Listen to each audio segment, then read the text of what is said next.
Hello my dear student, welcome back to my channel Sarvan lecturer. आज का ये video class 10 विज्ञान के लिए बहुत ज्यादा इंपॉर्टेंट है। जितने भी स्टूडेंट 2024 बोर्ड एग्जाम में 29 फरवरी को, ठीक है, 29 फरवरी को विज्ञान का पेपर देने वाले हैं, आज का ये वीडियो लास्ट तक देख लेना, ठीक है। ये है हमारा वायरल पेपर और ऐसे ही आप लोगों का 29 फरवरी को विज्ञान का पेपर आएगा।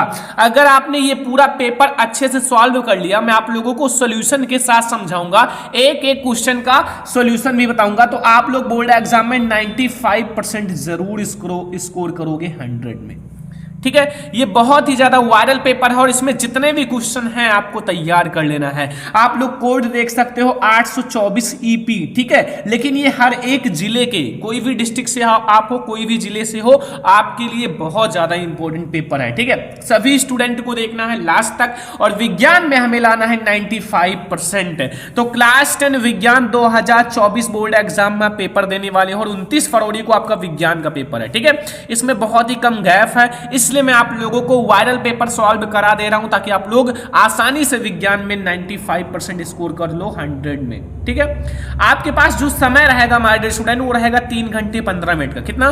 3 घंटे 15 मिनट का समय रहेगा और कुल आपके 11 प्रश्न है। वही साइंस में कुल 11 प्रश्न आपको नंबर देकर जाएगा 70, ठीक है। 70 में 70 नंबर आप करके आओगे और आप लोग 65 नंबर लेकर आओगे, ठीक है। यहां देखो, बहुत सारे स्टूडेंट, अगर आप इस वीडियो को देख रहे हो पेपर देने से पहले तो बहुत ही अच्छी बात है, और अगर आप पेपर के दिन आधी रात को भी ये वीडियो देख लेते हो तो लास्ट तक देखना, एक एक क्वेश्चन आप सॉल्व कर लेना, क्योंकि इसमें जितने भी क्वेश्चन है ना बहुत ज्यादा वायरल है और आपको सारे क्वेश्चन सॉल्व ही करना है। बहुत सारे स्टूडेंट पूछते हैं सर क्या आएगा, तो इसी वीडियो में मैं आपको बता दूंगा क्या आएगा, कैसे लिखना है, कैसे तैयार करना है, सब कुछ मैं इसी वीडियो में बता दूंगा, ठीक है। इस वीडियो को ज्यादा से ज्यादा लाइक करना, शेयर करना, चैनल पर नया तो सब्सक्राइब भी कर लेना, ठीक है। 2024 बोर्ड एग्जाम में धुआं उड़ा देना है, साइंस के पेपर में एक भी क्वेश्चन छोड़कर नहीं आना है, ठीक है। देखो, आपके पास समय रहेगा 3 घंटे 15 मिनट का, मतलब 3 घंटे आपको पेपर को सॉल्व करना है, 15 मिनट आपको इस प्रश्न पत्र को पढ़ना है, ठीक है। पूर्णांक रहेगा 70 नंबर का और 70 नंबर का आपका पेपर है पूरा। 70 में आप कितना करोगे? 70 में 70 करोगे, एक भी नंबर नहीं छोड़कर आओगे। सबसे पहले निर्देश देख लो भाई। प्रारंभ के 15 मिनट छात्र को प्रश्न पत्र पढ़ने के लिए दिया जाता है, ठीक है। पहला, यह प्रश्न पत्र 2 खंड आ और बा में विभाजित है और खंड आ प्रश्न बहुविकल्पीय है जिसके 4 विकल्प दिए गए हैं और सही विकल्प का ओएमआर शीट पर आपको उत्तर देना है, और जो खंड बा है वो वर्णनात्मक प्रश्न है। दूसरा है, प्रत्येक के 3 उपखंड हैं, ठीक है, का खा गा। एंड फिर हमारा है यहाँ प्रत्येक खंड के सभी प्रश्न एक साथ करना आवश्यक है और प्रत्येक खंड नए पृष्ठ से प्रारंभ कीजिए और सभी प्रश्न अनिवार्य है। प्रश्नों के अंक उनके सम्मुख लिखे गए हैं और आवश्यकता अनुसार अपने उत्तर की पुष्टि स्वच्छ व नामांकित चित्रों के साथ रासायनिक समीकरण दीजिए, ठीक है। आपको चित्र भी बायोलॉजी में दिया गया है और समीकरण भी है रासायनिक विज्ञान में, ठीक है। तो सबसे पहले हम लोग देखेंगे खंड आ, और इसमें हमारा उपखंड का है और जिसको आपको मिलेगा 20 में 20 नंबर ऑब्जेक्टिव रहेगा सारा हमारा खंड आ, जिसका आंसर ओएमआर शीट पर देना है। एक एक क्वेश्चंस को हम लोग बहुत ही अच्छे से समझने वाले हैं, कुछ नहीं छोड़ेंगे, सबको तोड़ेंगे और एक एक नंबर आपको लेना है, मतलब एक भी नंबर छोड़कर नहीं आना है। तो सबसे पहले पहला प्रश्न, किसी वस्तु का वस्तु से बड़ा और आभासी प्रतिबिंब बन सकता है। ध्यान रखना, उत्तल दर्पण में हमेशा वस्तु से छोटा प्रतिबिंब बनता है लेकिन आभासी हमेशा बनता है, बड़ा नहीं बनता, ठीक है। तो ये हटाओ, इनको कट कर दो, ठीक है। समतल से कुछ नहीं होता, इसमें तो बराबर ही रहता है। अवतल दर्पण सही है माय डियर स्टूडेंट। अवतल दर्पण में आप लास्ट स्थिति अगर आप माइंड में लो तो उसमें जो है वस्तु से बड़ा और आभासी और सीधा प्रतिबिंब बनता है, ठीक है। तो हमारा अवतल दर्पण सही हो जाएगा, ध्यान रखना। दूसरा, प्रतिरोधकता का एसआई मात्रक क्या होता है? प्रतिरोधकता बहुत इंपॉर्टेंट है, ठीक है। ओम मीटर, कूलाम, वोल्ट मीटर या ओम, तो ओम तो भैया प्रतिरोध का होता है, इनको हटा दो। जो ओम मीटर है वो हमारा सही हो जाएगा, ठीक है। प्रतिरोधकता का एसआई मात्रक जो होता है वो ओम मीटर होता है। प्रतिरोधकता को विशिष्ट प्रतिरोध भी कहते हैं और इसको हम रो से डिनोट करते हैं, ठीक है। अगला, 1 टेस्ला बराबर होता है, 1 टेस्ला बराबर क्या होता है माय डियर स्टूडेंट? 1 वेबर प्रति मीटर स्क्वायर, 1 गॉस या फिर 10 की घात -4 वेबर प्रति मीटर या 10 की घात -4 गॉस। तो ये जो होता है 1 वेबर प्रति मीटर स्क्वायर होता है, 1 टेस्ला जो होता है वो बराबर होता है 1 वेबर प्रति मीटर स्क्वायर के। 4 नंबर क्वेश्चन, अभिनेत्र अभिनेत्र लेंस की फोकस दूरी में परिवर्तन किया जाता है। 1 नंबर का ऑब्जेक्टिव है, जो अभिनेत्र लेंस है उसकी फोकस दूरी में परिवर्तन किया जाता है। पुतली द्वारा, पश्चिमाभि द्वारा, दृष्टिपटल द्वारा, प्रतारिका द्वारा। तो माय डियर स्टूडेंट, जो अभिनेत्र लेंस की फोकस दूरी है उसमें परिवर्तन हम पश्चिमाभि के द्वारा करते हैं। किसके द्वारा? पश्चिमाभि के द्वारा हम अभिनेत्र लेंस की फोकस दूरी में परिवर्तन करते हैं। तो 4 नंबर क्वेश्चन तक समझ में आ गया। 4 में 4 आपका फिक्स हो गया, 4 नंबर आपका क्लियर हो गया। 5वां नंबर देखते हैं। देखो, किसी गोलीय दर्पण तथा किसी पतले गोलीय लेंस दोनों की फोकस दूरियां -15 है, तो संभवतः लेंस हुआ दर्पण होगा। देखो ध्यान से समझना, माइनस है तो यहाँ हमारा उत्तल तो होगा नहीं, और दर्पण उत्तल अवतल नहीं होगा। जिसमें उत्तल है वो हटा दो, दोनों अवतल ही होगा, क्योंकि इसमें हमारा माइनस होता है, माइनस में फोकस दूरी होती है, तो दोनों हमारा अवतल ही होगा। ठीक है, तो ये हमारा हो गया हमारे स्टूडेंट क्वेश्चन नंबर 5। अब 5 में 5 नंबर आपका फिक्स हो गया। हम 20 में 20 नंबर फिक्स करेंगे, एक भी नंबर नहीं छोड़ेंगे, ध्यान रखना। और हम लोग अच्छे से एक एक क्वेश्चन को समझते हैं। 6 नंबर क्वेश्चन है, किसी विद्युत बल्ब का जो अनुक्रमांक है वो 220 वोल्ट है और 100 वाट है। जब इसे 110 वाट पर प्रचलित करते हैं, इसके द्वारा उपभोग हमारा शक्ति होगी। शक्ति ज्ञात करना है। 100 वाट, 75 वाट, 50 वाट या 25 वाट। तो ये जो होगा हमारे स्टूडेंट 50 वाट होगा। कितना होगा? 50 वाट होगा। ठीक है, अगला क्वेश्चन, एक विद्युत चुंबक का क्रोड जो है, क्रोड, ठीक है, जो उसमें क्रोड होता है विद्युत बल्ब में, जो चुंबक होता है उसमें क्रोड बनाने के लिए सबसे अच्छा जो उपयुक्त पदार्थ है, सबसे अच्छा जो उपयुक्त पदार्थ जिसका प्रयोग किया जाता है, पीतल का, एल्यूमिनियम, मुलायम लोहा या स्टील का। तो हम लोग भैया मुलायम लोह का, यानी कि लोहे का प्रयोग करते हैं। किसका? मुलायम लोहा जो होता है। तो ये सारे अभी तक हमारे भैया फिजिक्स के क्वेश्चन थे। फिजिक्स के हमारे 7 क्वेश्चन हो गया। उपखंड खा शुरू होगा, जो कि सी से, यानी कि केमिस्ट्री से। ठीक है, तो उपखंड खा में ध्यान रखना, केमिस्ट्री से 1 से 4 चैप्टर जो शुरुआत के हैं वो केमिस्ट्री के हैं, 1 से 4 चैप्टर। तो भैया 8वां question, Zn plus CuSO4, ZnSO4 plus Cu रासायनिक अभिक्रिया किस प्रकार की है? देखो Zn जो है वो Cu को भगा दिया, मतलब अलग कर दिया, और यहाँ Zn खुद उसका स्थान ले लिया, यहाँ बन गया ZnSO4, और Cu गई भैया बाहर, तो Cu को कर दिया बाहर। तो यहाँ डायरेक्टली क्या हुआ, इसने इसको विस्थापित कर दिया। जुड़ा तो है नहीं, तो विस्थापन हुआ नहीं, आयनों का आदान प्रदान हुआ नहीं है, वियोजन मतलब टूटा तो है नहीं, इसमें हमारा विस्थापन अभिक्रिया होगा। इसको जो है एक स्थान से दूसरे स्थान पर विस्थापन कर दिया। ठीक है, जल की कठोरता को हटाने के लिए निम्न में से उपयोग किया जाता है। जल की कठोरता को अगर आपको हटाना है तो हम किसका प्रयोग करेंगे? 1 नंबर का ऑब्जेक्टिव फिक्स करो, बहुत इंपॉर्टेंट पेपर है। बेकिंग सोडा, धावन सोडा, व्यंजक चूर्ण, प्लास्टर ऑफ पेरिस। तो भैया धावन सोडा का प्रयोग करते हैं। किसका? धावन सोडे का प्रयोग करते हैं। 10 नंबर क्वेश्चन, निम्न में से किस यौगिक का OH क्रियात्मक समूह होता है? OH मतलब क्या होता है? एल्कोहल। एल्कोहल में क्या होता है? OH क्रियात्मक समूह होता है। और OH देखो पीछे क्या है? बड़ा अवला आल है। आल कहाँ जुड़ा? यहाँ तो ओन जुड़ा हुआ है, तो ये हमारा हो गया कीटोन है, हटाओ इसको।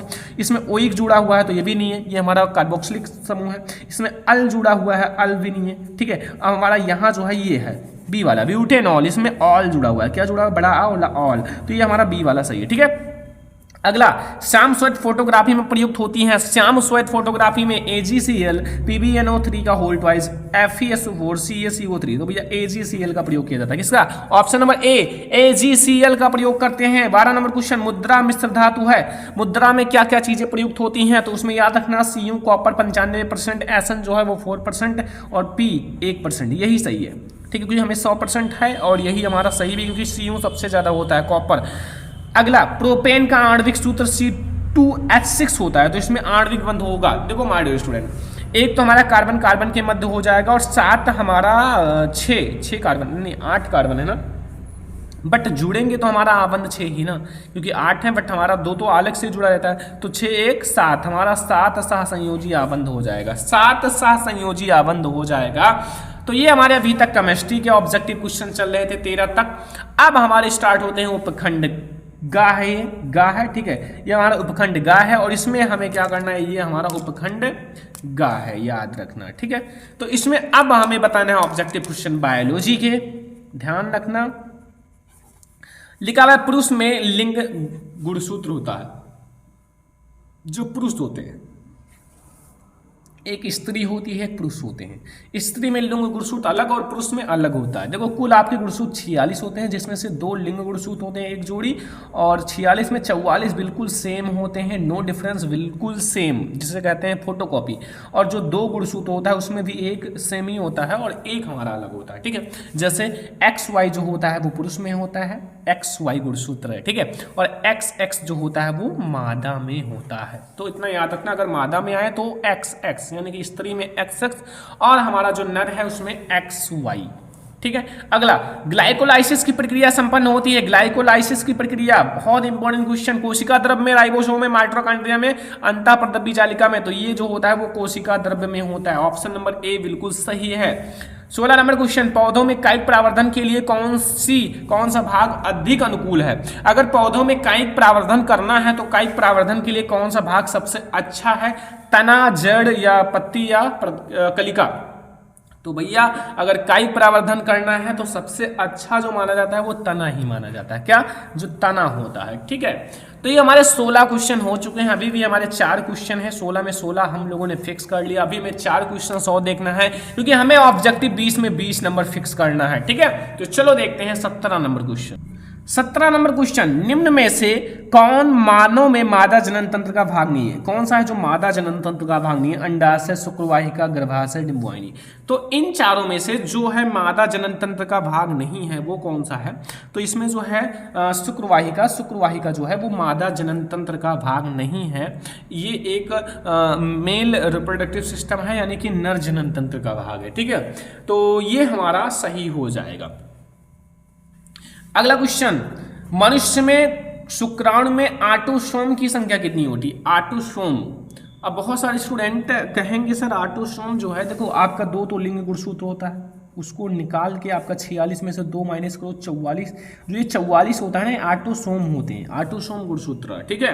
तो ये हमारा 44 सही हो जाएगा, जिसको हम 22 जोड़ी कह सकते हैं। अगर ये जोड़ी में कहता कि भाई मनुष्य के शुक्राणु में ऑटोसोम की कितनी जोड़ियां होती हैं, तो ठीक है, तो वो आपका 22 हो जाता, क्योंकि हमारा 22 × 2 यानी कि 44 हो जाएगा। तो ये हमारा अभी बताना था कितने होते हैं, तो 44 होते हैं, ठीक है। अगला क्वेश्चन 19 नंबर, निम्न में से कौन आहार श्रृंखला का निर्माण करते हैं। कौन है जो आहार श्रृंखला का निर्माण करते हैं, घास, गेहूं तथा आम। देखो ध्यान से समझना, इसमें क्या है लॉजिक कि ये लाइकेज आप घास है, घास को जो खाता है फिर उसको जो खाता है। देखो ध्यान से, घास, गेहूं, आम, ये तो कोई है नहीं कि घास को गेहूं खाएगा, गेहूं को आम खाएगा, ये तो गलत है। बकरी, हाँ गाय जो है, बकरी नहीं, ये भी नहीं है। अब यहाँ देखो, इसको भी देख लो, घास, मछली, ये भी गलत है। अब देखो यहाँ जो ऑप्शन बचा है, देखो बकरी जो है घास को खाती है, मानव जो है बकरी को खाते हैं, तो ये एक आहार श्रृंखला का भाग है, ठीक है। तो ये हमारा एक आहार श्रृंखला का निर्माण करता है, ठीक है, ये ध्यान रखना। अगला, वे पदार्थ जो जैविक प्रक्रम द्वारा विघटित हो जाते हैं कहलाते हैं। वे पदार्थ जो जैविक प्रक्रम द्वारा विघटित होते हैं वो क्या कहलाते हैं, जैव निम्नीकरणीय, अजैव निम्नीकरणीय, जैव उच्चीकरणीय, इनमें से कोई नहीं, तो वो जो कहलाता है वो जैव निम्नीकरणीय कहलाता है, ठीक है। तो ये हमारा हो गया 20/20 ऑब्जेक्टिव। क्या हुआ, 20 में 20 नंबर हमें ऑब्जेक्टिव देखना था और ये हम लोगों ने कर लिया फिक्स। अब आप लोगों का जो ऑब्जेक्टिव का क्वेश्चन है वो तो फिक्स हो गया, अब आपको कोई नहीं रोक सकता 20 में 20 नंबर लाने से, क्योंकि आपका ऑब्जेक्टिव क्लियर।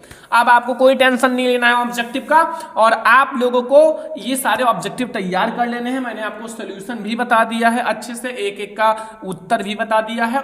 अब हम लोग खंड बा देखेंगे, ये खंड बा है, ठीक है, खंड बा, और ये हमारा उपखंड का है।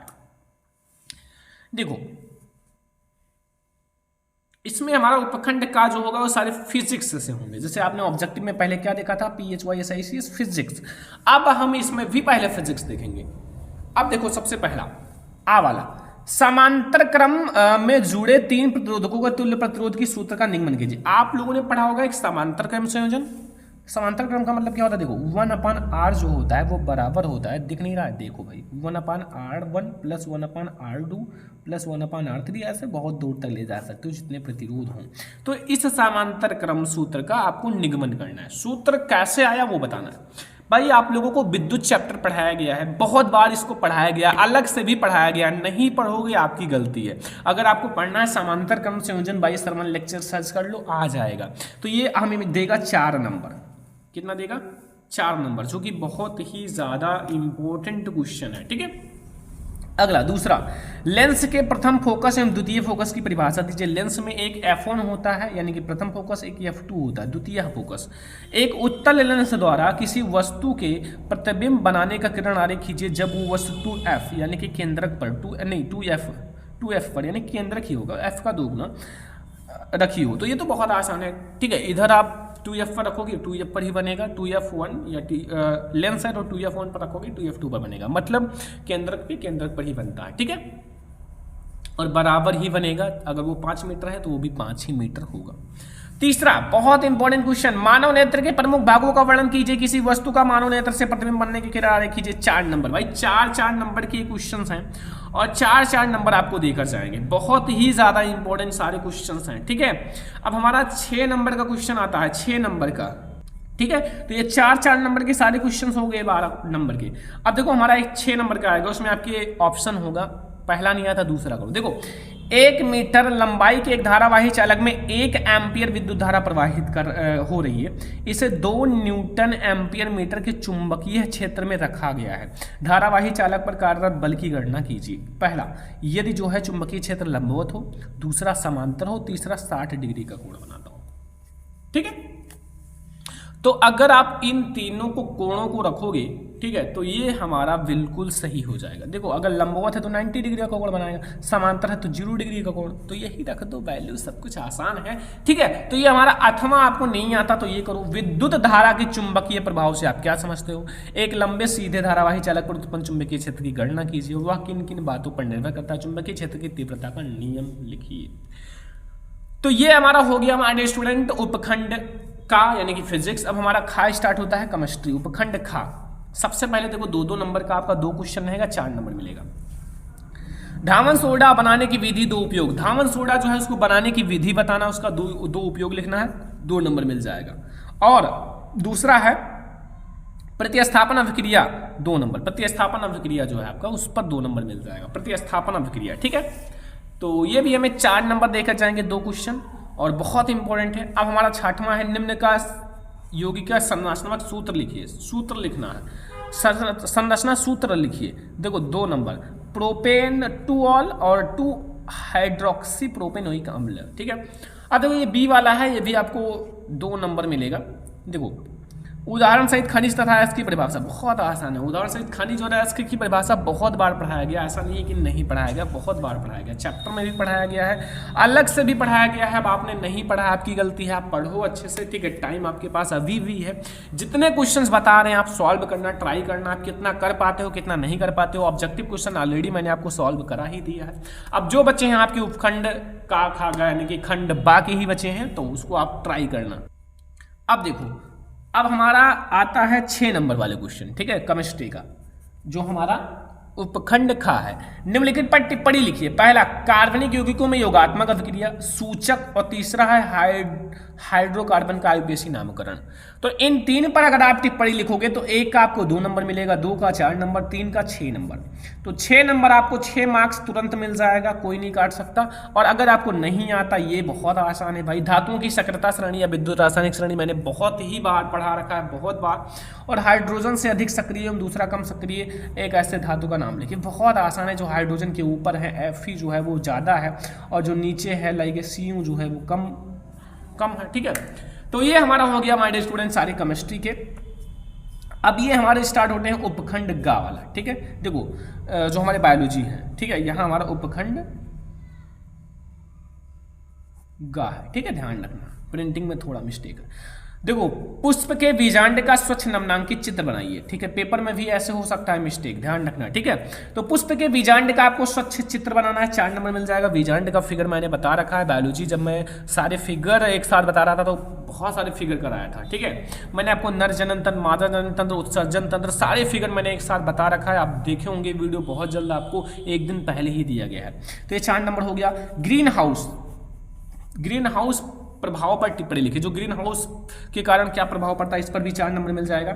10वां, आनुवांशिकता को प्रभावित कीजिए और इसकी खोज कब और किसने किया। आनुवांशिकता को प्रभावित कीजिए। ठीक है, और इसकी खोज किसने और कब किया, ये भी बहुत ज्यादा इंपॉर्टेंट। 4 नंबर के 3 क्वेश्चन रहेंगे, 12 नंबर आपको यहाँ से मिल जाएंगे। अब एक क्वेश्चन 6 नंबर का है, 2 में से कोई एक करना है। 11वां, देखो उत्सर्जन किसे कहते हैं। उत्सर्जन, ठीक है, पढ़ाया गया बहुत बार। उत्सर्जन तंत्र, उत्सर्जन मनुष्य में वृक्क की संरचना नामांकित चित्र की सहायता से समझाइए। जो मनुष्य की वृक्क होती है, जो मेन उत्सर्जी अंग होता है, जो एक जोड़ी पाया जाता है, ठीक है, ये बहुत ज़्यादा इंपॉर्टेंट है, 6 नंबर देकर जाएगा। मैंने आपको लॉन्ग क्वेश्चन जब इंपॉर्टेंट बता रहा था तो ये बताया था, और मैंने एक बार और बताया था कि निम्नांकित चित्र के दौरान नर या मादा जनन तंत्र को तैयार कर लीजिए, बहुत बार बता रखा है। ठीक है, तो ये 6 नंबर देकर जाएगा। तो आप दोनों में से कोई एक करोगे, 6 नंबर मिल जाएगा, 6 नंबर। ठीक है, तो ये है हमारा साइंस का वायरल पेपर। इसमें मैंने आपको 70 में 70 नंबर कराया है। अब आप कितना नंबर कर पाते हो कमेंट बॉक्स में बताना। और मैंने आपको बहुत सारे आंसर भी बताए हैं, और आसान है, पेपर में कुछ नहीं होता। अगर आप पेपर से डर लग रहा है तो कोई आप थोड़ा सा पढ़ाई करो, डर आपका भाग जाएगा। क्योंकि देखो, डरना नहीं है, लड़ना है और अच्छे से मेहनत करना है, क्योंकि आपका पेपर बहुत ज़्यादा नज़दीक है। 22 फरवरी को आपका हिंदी का पेपर है। तो ऐसे आप सारे पेपर की तैयारी करो, आपके पास गैप भी है। साइंस में थोड़ा कम गैप है, इसलिए मैंने आपको जल्दी जल्दी सारे वायरल पेपर करा रहा हूं। तो ये हमारा 10th साइंस का 29 फरवरी का वायरल पेपर है। आप 3 घंटे 15 मिनट से पहले ही पेपर सॉल्व करके चले जाओगे। ठीक है, तो ये वीडियो हमारा क्लास 10 साइंस का है, और आई होप कि आपको ये वीडियो बहुत ज्यादा पसंद आया होगा, क्योंकि इसमें मैंने आपको पूरा अच्छे से बताया है कि कैसे आपका पेपर आएगा, वायरल पेपर, जो कि बहुत ज्यादा इंपॉर्टेंट इसमें क्वेश्चन है। ठीक है, तो आई होप कि आपको ये वीडियो बहुत ज्यादा पसंद आया। वीडियो पसंद आया लाइक करना, शेयर करना, चैनल पर सब्सक्राइब करना। हम लोग मिलेंगे नेक्स्ट इंपॉर्टेंट वीडियो में, तब तक के लिए जय हिंद, वंदे मातरम।